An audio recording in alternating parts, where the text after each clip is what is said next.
ঠিক আছে, দুপুরবেলা কই মাছ আছে, কই মাছ ফাছ আছে, দরকার নেই, মিল্ক তাও দিয়েছি। তুমি সেই দুধ ভাত খাবে? হ্যাঁ। ভাতটা খুব গরম বলে ভালো করে মাখাতে পারিনি। তুই একটু মাখিয়ে মাখিয়ে খেয়ে নে বাবা। হুম। আর শর্টটা দেখ সাইডে দিয়েছি।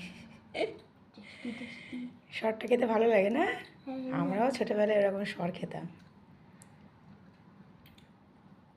ওই জন্য তোকে দুধটা অনেকক্ষণ আগে থেকে আমি বসিয়ে রেখেছিলাম গ্যাসে, একদম সিম করে, যাতে শরটা ভালোভাবে হয়।